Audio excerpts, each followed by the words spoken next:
il y a un après Hiroshima. La science et la technologie ont produit les moyens de détruire l'humanité. Science sans conscience, évidemment, c'est un sujet. Il y a 23 000 formations sur Parcoursup. Et l'INSA Lyon est la première formation. Nous formons des ingénieurs désirables, désirés dans le monde entier. Nous devons former des ingénieurs pour accompagner la transformation du monde. On enseigne à nos élèves à faire. En France, on a l'ambition, pour peut-être dire la prétention, de former des ingénieurs qui sont parfaitement opérationnels. L'ouverture d'esprit, ça ne se décrète pas, ça se construit. Il y a une forme de culte de l'excellence en France. La science n'est pas une opinion. Il faut multiplier les expériences qui permettent d'éclairer les choix.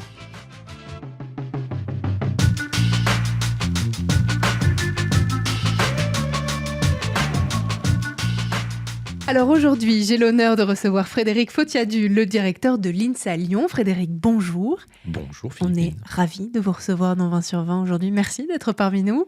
On va peut-être vous présenter pour celles et ceux qui ne vous connaissent pas. Vous êtes à la tête de cette prestigieuse école d'ingénieurs depuis 2019, mais en fait, vous avez toujours été engagé, Frédéric, dans le développement de l'enseignement supérieur et de la recherche en France et à l'international.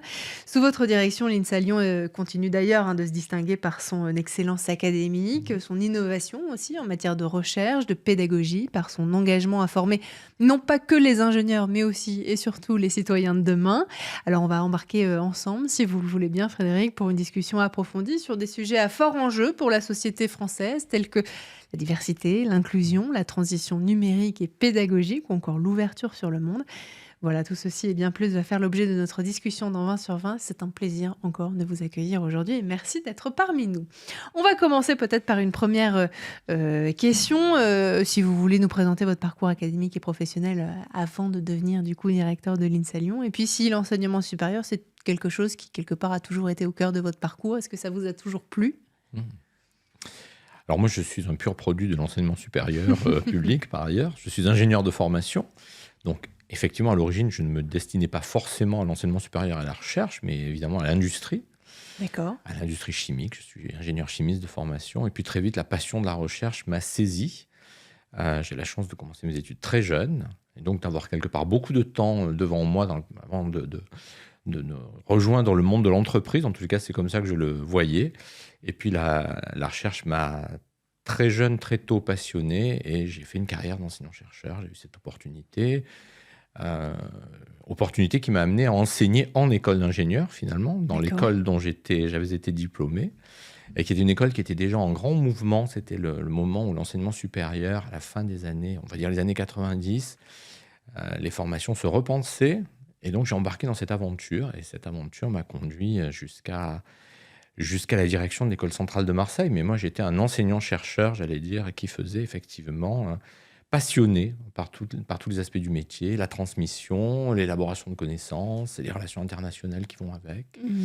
Et puis, l'enjeu de former des ingénieurs aujourd'hui, c'est important dans le monde, ça l'était déjà. La place des technologies, de plus en plus importante, les révolutions technologiques qui s'enchaînent, et puis très vite, les enjeux de société qui sont associés. Voilà, ça a été le corps de ma motivation. Et tout ça, on va effectivement en parler tout au long de cet épisode. Alors, pour nos auditeurs qui ne pourraient peut-être ne pas être familiers avec l'INSA Lyon, qu'est-ce qui la rend unique par rapport aux autres écoles d'ingénieurs en France ? Alors, c'est intéressant de poser la question comme ça. Merci beaucoup, parce qu'effectivement, c'est une école qui est assez unique. Alors, unique et déclinée. Unique parce que ça a été la première école à inventer finalement la formation des ingénieurs directement après le baccalauréat. Alors on pourrait se dire que ce n'est pas très très novateur parce que c'est comme ça que ça fonctionne à peu près dans le monde entier. Mais en France, on a toujours eu une formation d'ingénieur. Enfin, on avait jusqu'alors des formations d'ingénieurs post-classe préparatoire aux grandes écoles. Voilà. Et donc ce modèle, qui est un modèle très, très français, c'est l'ingénieur à la française et qui a aussi inspiré beaucoup en Europe. Il y avait 2 très grands modèles de formation d'ingénieurs. On va dire globalement le modèle allemand ou anglo-saxon, selon comment on le voit. Et puis ce modèle français, qui se retrouve dans le nom d'un certain nombre d'institutions. Le côté polytechnique, la formation un peu généraliste. Voilà. Et tout ça, c'était les bases de mathématiques et de physique, de formalisme mathématique que conféraient les classes préparatoires aux grandes écoles. Et puis, on est après la Seconde Guerre mondiale, et l'un des pères fondateurs de l'INSA Lyon, qui est un philosophe. Alors déjà, en soi, c'est très singulier qu'un philosophe crée une école d'ingénieurs. Ouais. C'est Gaston Berger, qui est directeur général de l'enseignement supérieur à l'époque, Et Gaston Berger a beaucoup de convictions sur l'éducation scientifique, sur la formation et sur la nécessité de renouveler finalement les cadres de la nation pour porter le redéveloppement, le développement de cette France dans une Europe après-guerre, avec aussi la conscience que, et je pense que c'est intéressant de le dire, qu'il y a un après Hiroshima pour les scientifiques. La science et la technologie ont produit les moyens de détruire l'humanité. Ouais.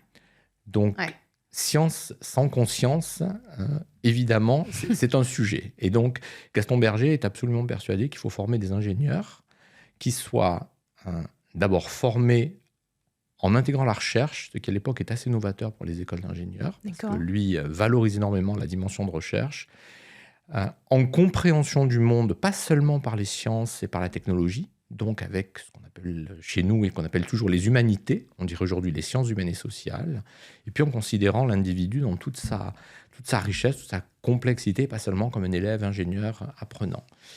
Et ça, il faut le faire en ouvrant socialement, pour élargir le vivier, mais aussi pour permettre que tout un chacun puisse devenir ingénieur pour peu qu'il en ait les compétences intellectuelles. Et donc, c'est un propos d'ouverture qu'on dirait aujourd'hui sociale et territoriale.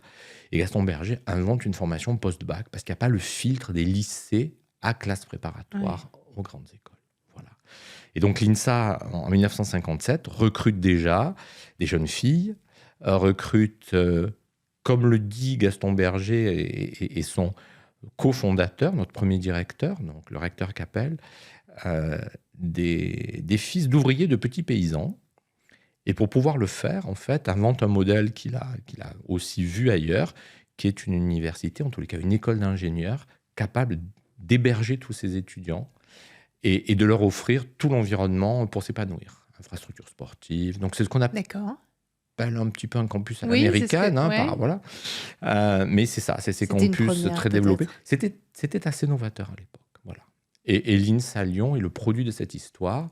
Donc première école d'ingénieurs post-bac, toujours. Pour l'anecdote, vos excellents confrères d'un média que je ne citerai pas ici ont classé un peu l'attractivité des formations post-bac. Il y a 23 000 formations sur Parcoursup. 23 000. C'est énorme. C'est énorme. Et l'INSA Lyon est la première formation. Alors, on peut le dire comme ça. Bon, c'est le produit de quelque chose. On n'est pas seul. C'est-à-dire que le podium, c'est l'INSA Lyon, l'INSA Toulouse et l'INSA Rennes. Les trois INSA historiques qui ont été créés sur le même modèle. Voilà. Tout simplement parce que ces formations sont devenues, au fil du temps, extraordinairement attractives pour les jeunes. Voilà. J'imagine. Donc, voilà, notre singularité, c'est le produit de notre histoire. La formation d'ingénieurs humanistes, qui est le modèle pensé par nos pères fondateurs, c'est-à-dire être capable de former des ingénieurs qui sont conscients de la portée de leurs actes. Voilà. Donc c'est extraordinairement novateur, quelque part. C'est une école très modeste aussi, pour toutes les raisons qu'on a indiquées, cette volonté d'ouverture sociale. Et ça a fait ce qu'est l'INSA aujourd'hui, cet objet, cette formation extraordinairement attractive. Alors, vous en avez parlé, Frédéric. Aujourd'hui, l'enseignement supérieur français, il est confronté à un enjeu aussi de diversité. Cet enjeu qui était déjà, donc, je le comprends, au cœur du sujet il y a déjà quelques années, au moment de la création de l'établissement. On parle de diversité, c'est diversité sociale, territoriale, culturelle, de genre aussi. Quelles sont les tendances un peu émergentes que vous voyez, que vous observez dans les choix d'orientation des jeunes aujourd'hui, et notamment par exemple des jeunes filles? Vous avez commencé à l'évoquer. Est-ce que vous avez de plus en plus de filles? Est-ce que vous en avez, même tout court, à l'INSA, j'imagine? Mais est-ce que souvent on fait c'est vrai, le débat de dire les filles et l'ingénierie, c'est quand même un peu compliqué, quoi, pour des raisons culturelles, pour des raisons sociales, etc. Quel est votre point de vue là-dessus?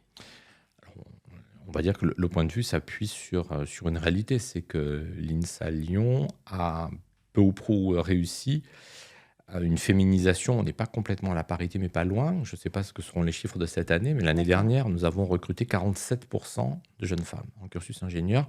La moyenne en France, je veux dire, stagne ou progresse très, très, très lentement depuis plus d'une décennie, presque deux, autour de 28%.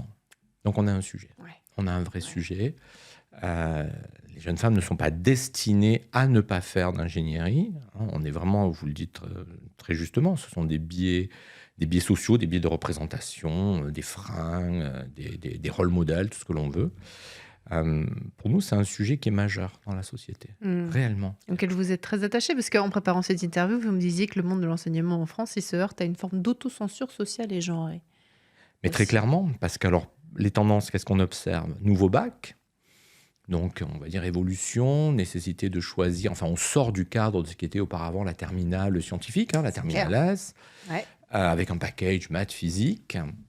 Et ce qu'on observe, c'est que le choix de la doublette, comme il convient de dire désormais, donc les options à la fois mathématiques et physiques, est un choix qui est moins féminin que n'était la terminale S auparavant et moins ouvert socialement. Donc, quelque part, le nouveau bac n'a fait qu'accentuer par rapport à ces deux sujets-là les deux travers dans lesquels on est empêtré, pour dire les choses, depuis quelques décennies maintenant. Et ça n'évolue que très très peu, pas forcément d'ailleurs très bien. Féminisation, ça stagne. Oui, c'est ça.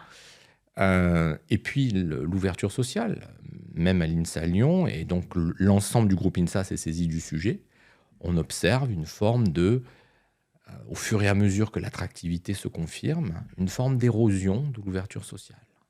Voilà. Et donc c'est exactement à rebours de ce que l'on souhaite faire et de ce que l'on devrait faire. On est quelque part, de ce point de vue-là, dans une société qui est un peu de plus en plus fermée par rapport à l'accès aux formations scientifiques et technologiques qui sont si importantes aujourd'hui.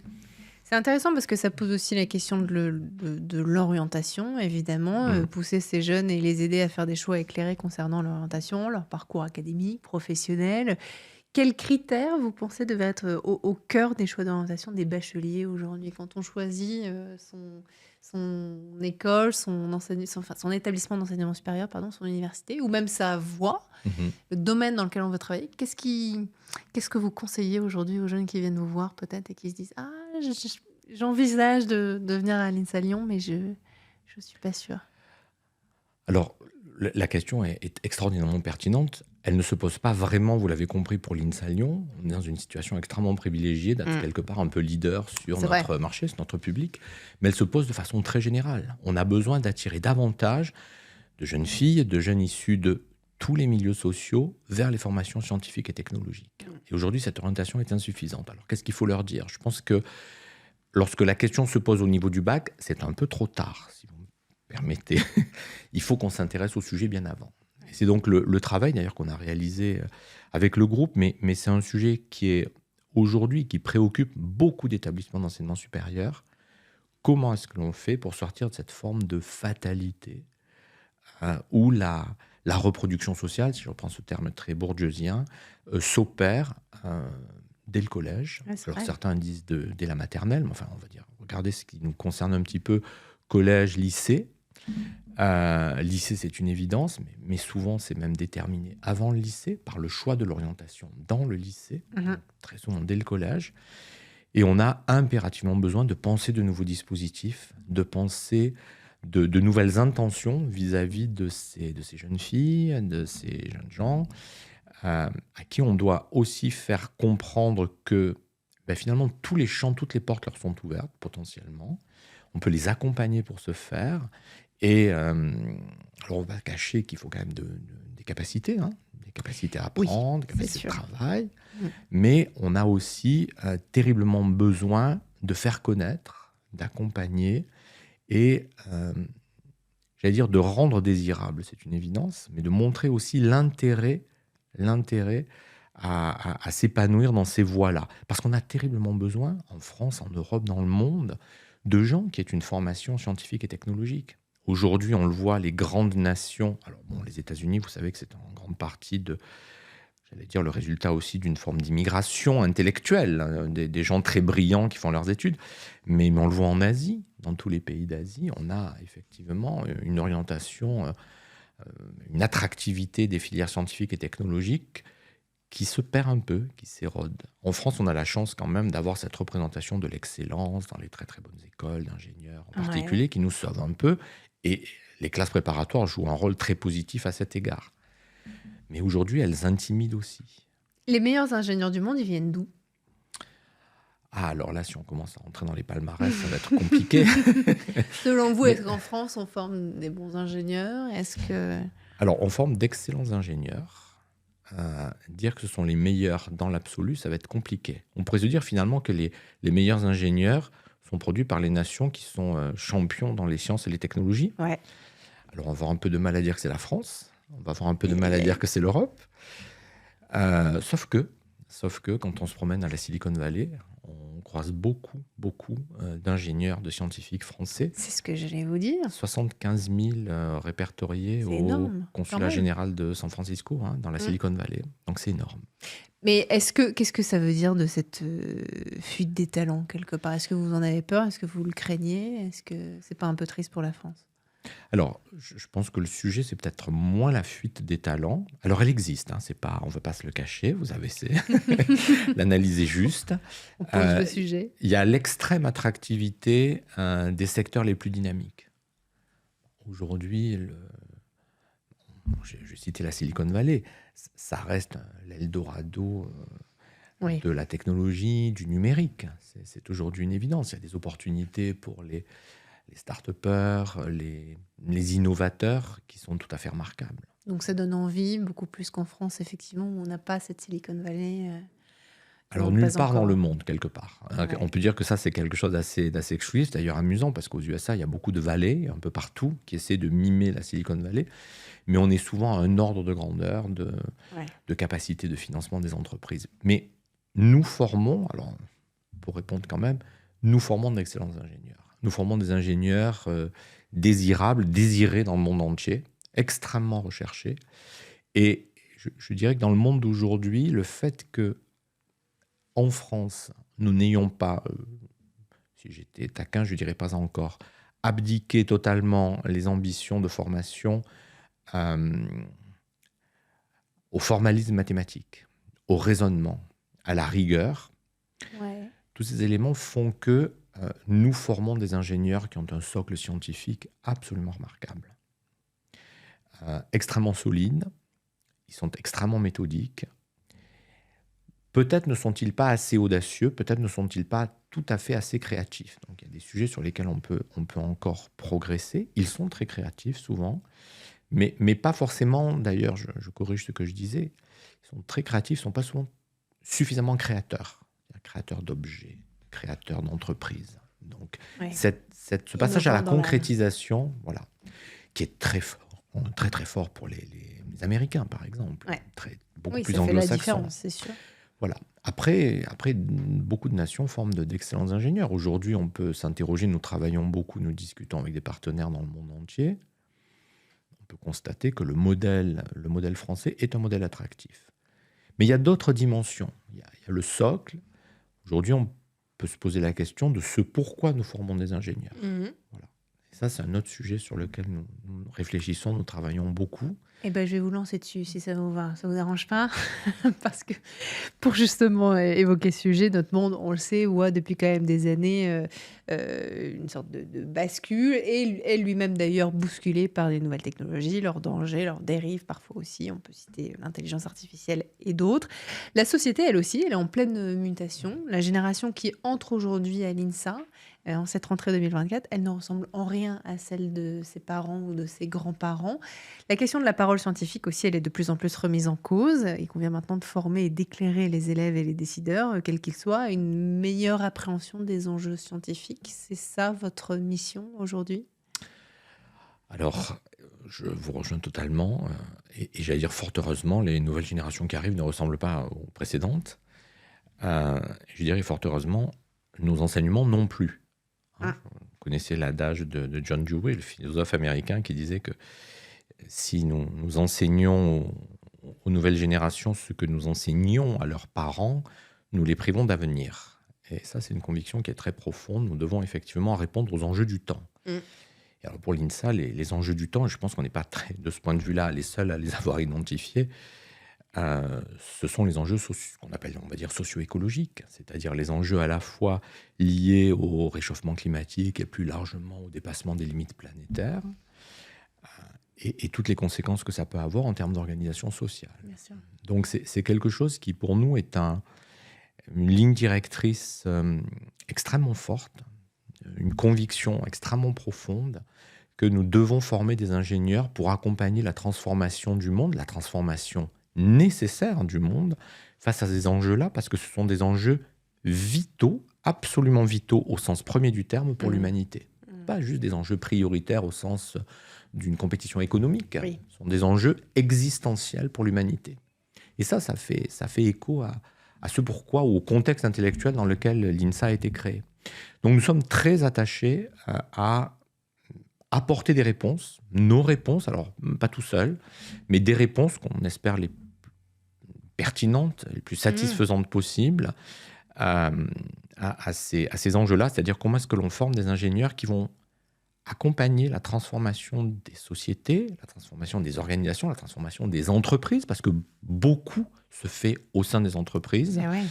Face à ce défi, on le redit, aux limites planétaires, question de décarbonation, de circularité.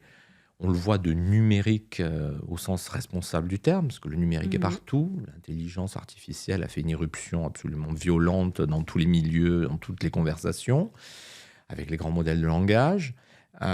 Tout ça bouleverse les sociétés, bouleverse aussi les individus. On doit former des ingénieurs qui comprennent ce qui se passe. Ça, c'est la première chose. Comprennent ce qui se passe. Et ce qui se passe n'est pas que scientifique et technologique. Tout à fait. C'est sociétal. Donc, la place des sciences humaines et sociales est absolument essentielle à cette compréhension du monde.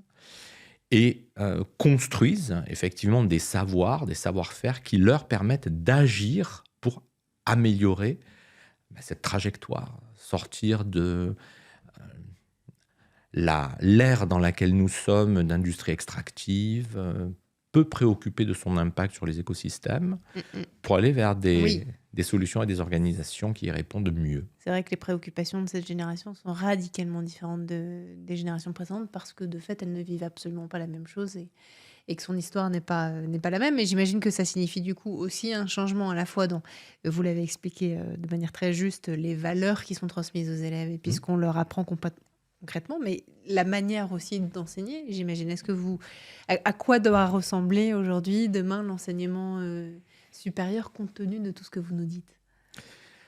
Alors, à quoi en termes de contenu on y travaille beaucoup et ça évolue très vite. Donc, nous sommes engagés dans une transformation des cursus ingénieurs, vraiment des contenus en privilégiant des enseignements qui sont des enseignements nouveaux. Donc ça, c'est là qu'il y a une rupture, parce que ça veut dire enseignement nouveau, ça veut dire qu'on fait de la place dans les programmes à des enseignements qui n'existaient pas jusqu'ici. Vous imaginez que ça suscite quelques tensions. Bien sûr. Mais il paraît important aujourd'hui d'avoir une bonne compréhension des enjeux, alors qu'on dirait systémique, la compréhension des systèmes, la compréhension de l'évolution de tout ce qui est couplé aujourd'hui, le cycle du carbone, l'acidification des océans, la place du vivant. Mais on est aussi en nécessité effectivement de faire acquérir des savoirs qui permettent de construire des réponses, en tous les cas de co-construire souvent avec d'autres champs disciplinaires, donc de comprendre les autres champs disciplinaires pour apporter des réponses qui soient, encore une fois, pertinentes, novatrices, pensées avec la société. Penser avec la société. Et c'est là qu'il y a probablement aussi une rupture très forte. Alors, est-ce que ça change la façon d'enseigner ? Oui, certainement. Oui. Il y a de la place à la pratique à l'INSA ? Considérable. Alors, l'INSA partage avec une autre très, très grande école, les arts et métiers, une caractéristique, c'est celle de faire. On enseigne à nos élèves à faire. Donc, il y a des ateliers, ils sont dans l'ingénieur qui produit, dans l'ingénieur qui fabrique, dans l'ingénieur qui conçoit aussi. Un peu un hybride par rapport aux grandes typologies d'ingénieurs en France. L'ingénieur INSA, c'est un ingénieur qui a un socle scientifique et technique extrêmement solide, une formation assez générale, et puis une accentuation, une spécialisation dans un domaine, et dans ces champs-là, a été confronté au faire, à la construction, au projet, au fait effectivement d'élaborer, mais de réaliser des solutions, de réaliser. Cette place du concret, cette place du faire, cette place de la fabrication, quelque part, est très importante chez nous. Et effectivement, les élèves sont assez brillants là-dessus aussi, ils sont capables de nous éblouir. Sachant qu'aujourd'hui, le faire, c'est aussi le faire en éco-conception, c'est aussi le faire en technologie frugale, par exemple. Et donc, c'est quelque chose qui évolue beaucoup. par rapport à la question que vous posiez. Et qui est complètement nouveau, effectivement. Et alors justement, vous me disiez en préparant cet échange la chose suivante, vous me disiez on reste aujourd'hui dans des systèmes d'enseignement qui restent spécialisés et relativement peu pluridisciplinaires. Or, tous les enjeux du monde, et vous avez bien raison, sont multidimensionnels. Depuis l'été dernier, il y a un stage qui est instauré pour l'ensemble des 560 000 élèves de seconde générale et technologique. C'est un stage qui se déroule en entreprise, en administration, en association, etc., qui dure 2 semaines. Est-ce que pour vous, justement, ça importe un peu de pratique au-delà de la théorie qu'on peut apprendre dans l'enseignement primaire et secondaire, et puis ensuite, bien sûr, dans le monde universitaire? Est-ce que c'est une bonne chose que vous saluez pour initier ce changement, peut-être d'un peu plus de pratique, de concret dont vous venez de parler? Alors, je vais avoir l'honnêteté de vous dire que je ne me suis pas beaucoup penché sur les modalités. J'ai cru comprendre que la mise en œuvre était un peu compliquée, Oui. pour tout dire. Oui, parce qu'en fait, pourquoi on explique à nos auditeurs et téléspectateurs, c'est que avant le stage, chaque établissement scolaire était libre de caler sa semaine de stage quand il le souhaitait. Et là, les 560 000 élèves le font tous la même semaine. Donc à la fois pour les entreprises, comme pour les élèves, comme pour les établissements scolaires, c'est un peu compliqué. C'est un peu compliqué. Voilà. Donc les modalités mises à part. Non, mais l'intention est très louable, bien sûr. Je trouve que l'intention est louable. Le fait de donner un peu de porosité entre l'école et la société, l'école et les activités économiques, l'école et le secteur socioproductif au sens le plus large, bien sûr que c'est intéressant. Vous en proposez des stages à l'INSA ? Alors très certainement, je ne le regarde pas. Je sais qu'on accueille des stagiaires de 3e. D'accord. On accueille beaucoup de stagiaires dans des cycles, on va dire, plus avancés. On est quand même de l'enseignement supérieur. On a l'opportunité d'offrir des expériences extrêmement intéressantes à des élèves, des lycéens, des bacheliers, surtout. Et donc, vos élèves font des stages aussi ? Alors là, j'allais dire que tous les élèves ingénieurs en France, et ça fait partie de la qualité de la formation, font des stages, donc ça ne nous est pas très spécifique. Mais oui, bien sûr, ils font des stages. Ils font des stages, ce qui est intéressant, à différents moments de leur cursus, en France, très souvent à l'international, presque systématiquement maintenant. Enfin, systématiquement, en tous les cas, c'est très, très répandu. Et bien sûr, c'est indispensable. D'ailleurs, intéressant parce que, je fais un commentaire, on a l'impression qu'en France, on a des formations qui sont très théoriques. Par rapport à d'autres pays, on loue très souvent la formation technologique en Allemagne. Ouais, mais sachez que la formation des ingénieurs en Allemagne ne comporte absolument aucun stage. Absolument aucun stage. On forme à des masters d'ingénierie qui sont des formations extrêmement théoriques parce qu'on considère que les diplômés que l'on met sur le marché ne sont pas vraiment des ingénieurs. Ils vont acquérir des compétences par leur expérience en entreprise, mais ils ne sont pas tout à fait finis, si vous me passez l'expression. Oui. C'est-à-dire qu'ils ne sont pas complètement opérationnels. En France, on a l'ambition, pour peut-être dire la prétention, de former des ingénieurs qui sont parfaitement opérationnels. Ouais. Et ça, c'est, pour répondre avec beaucoup de retard à votre question tout à l'heure, je vous en prie, un des éléments d'excellence des ingénieurs français. Ouais. C'est-à-dire qu'ils ont fait des stages à différents niveaux, des stages de découverte, des stages, on va dire, du niveau assistant-ingénieur, puis vraiment des stages d'ingénieur. Et ils ont pu effectivement réaliser, en plus de toute la pratique de projet qui, elle, existe dans beaucoup d'endroits, mais la combinaison des projets et des stages fait qu'ils sont habitués à travailler sur des problématiques réelles. Et ça, c'est un des axes par rapport à ce qu'on disait tout à l'heure. Les enjeux socio-écologiques sont souvent des enjeux extrêmement spécifiques. Les grands enjeux globaux, c'est vrai. Le taux de CO2 dans l'atmosphère, c'est planétaire. Les conséquences, elles sont souvent très locales. Les remédiations sont souvent aussi très locales.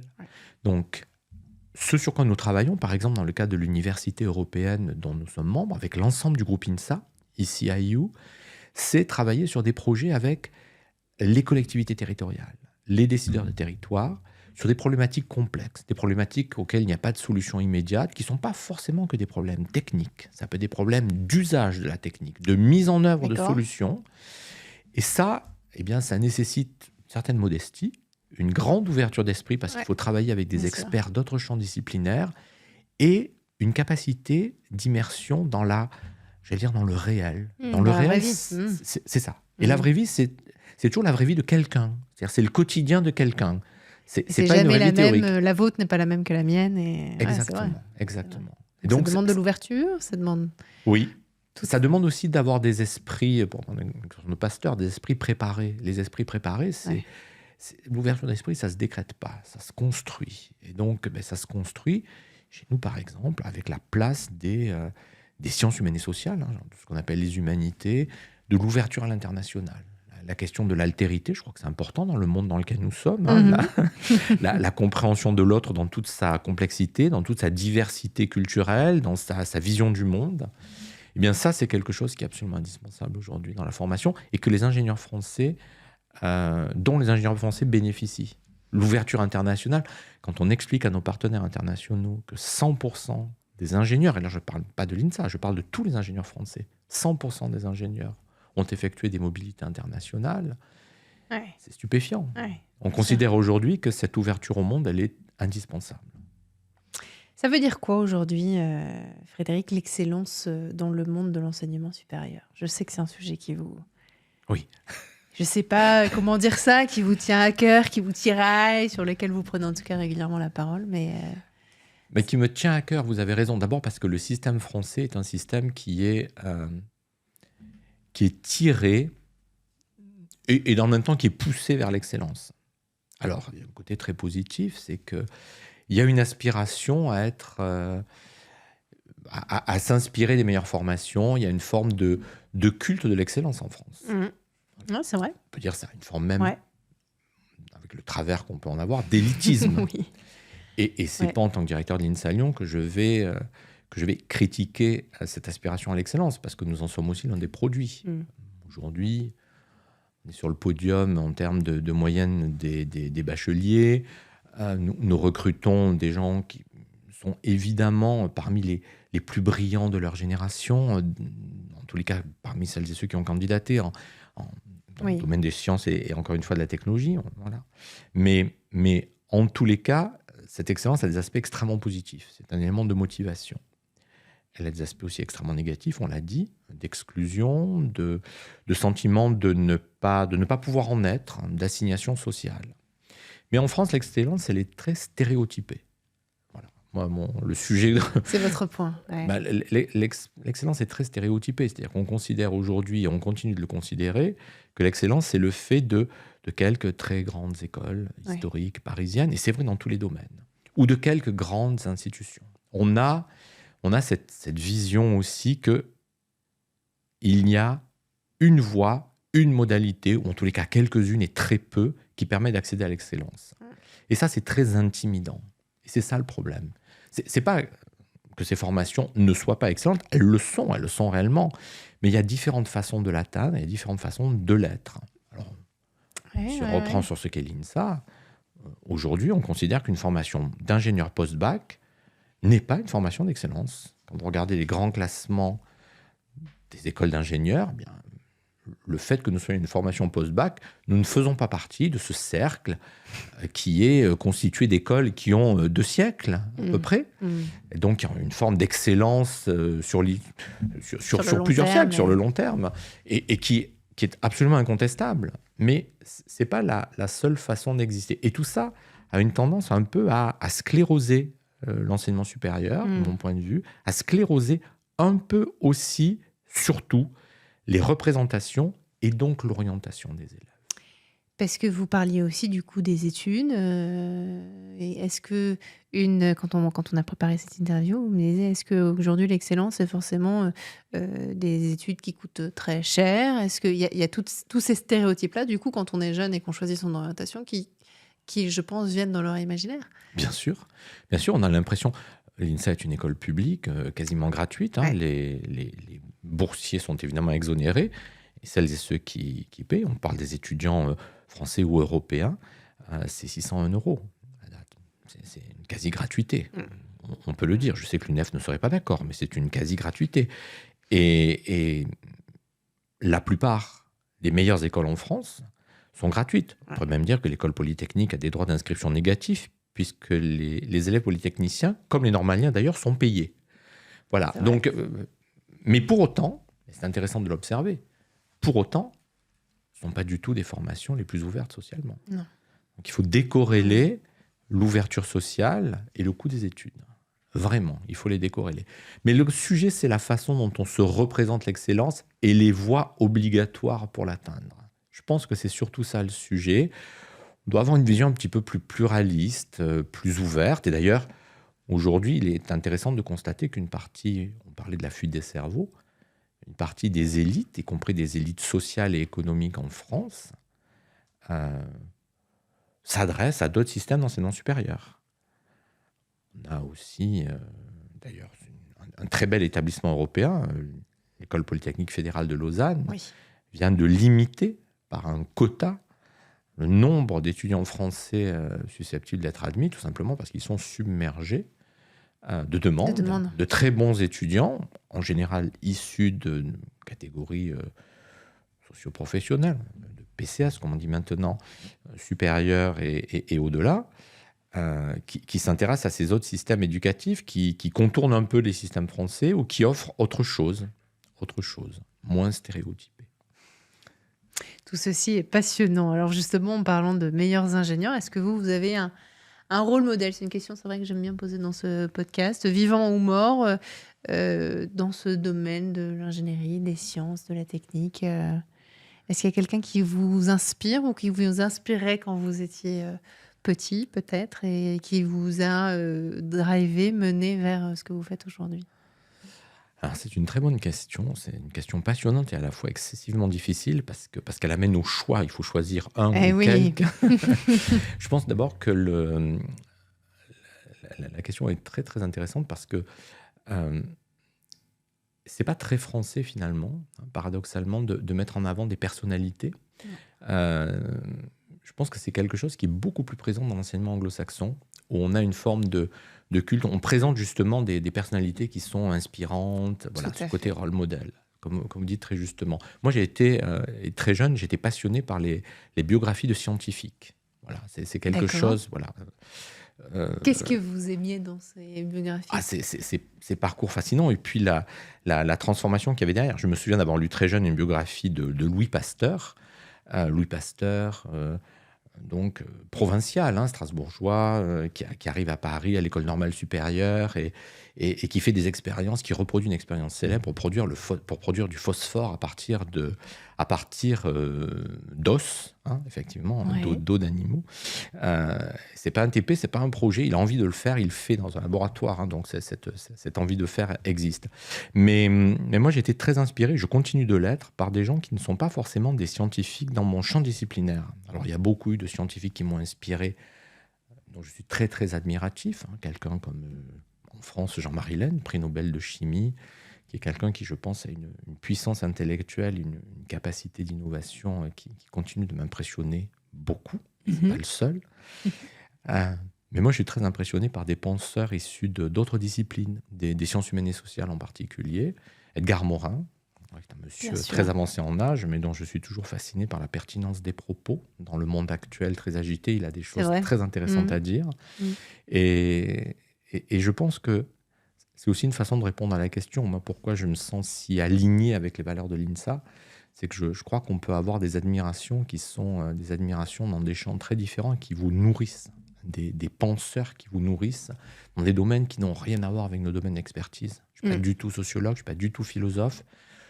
Je lis beaucoup de philosophie, ça ne fait pas de moi un philosophe, mais je trouve que ça amène à se poser justement des questions et à réinterroger sa discipline, ses champs de compétences en les enrichissant. Ça amenait à se poser des questions. Ils sont nombreux à le faire chaque année, entre juin et juillet, les jeunes qui préparent leur orientation. Et généralement, dans ces interviews que je mène dans le podcast 20 sur 20, je demande à mes invités quel est le conseil qu'ils pourraient donner à des jeunes, justement, qui pourraient rejoindre leur école ou leur domaine d'activité, etc.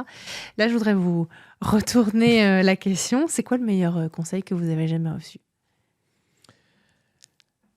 Le meilleur conseil que j'ai jamais reçu, c'est une excellente question parce que je me souviens pas d'en avoir reçu beaucoup de conseils. Vous voyez, paradoxalement. C'est intéressant aussi. Peut-être parce que j'avais aussi des parents qui m'ont laissé extraordinairement libre de mes choix, mais que ces choix étaient aussi très tôt très arrêtés. Moi, j'étais passionné par la chimie. C'est de la caricature du petit chimiste chez lui qui fait des expériences, qui fume, qui intoxique un peu la famille de temps en temps, ou pas loin.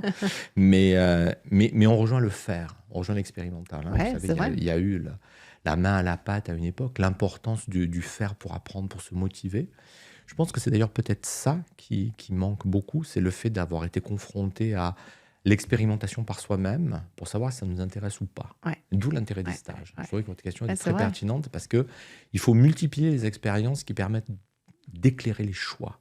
Je pense qu'aujourd'hui, moi, ce que je constate, c'est avec un certain étonnement, le fait qu'on a beaucoup de prescripteurs, c'est-à-dire beaucoup de gens qui vous indiquent ce qu'il faudrait faire, et on rejoint la question des schémas d'excellence. Il faut faire telle ou telle chose parce que C'est bien. c'est une voie d'excellence, c'est bien, c'est une voie de réussite. Alors, il y en a beaucoup de voies de réussite, si on regardait ça. Oui. Quand on fait des études, je dirais que toute étude un peu avancée est une voie de réussite.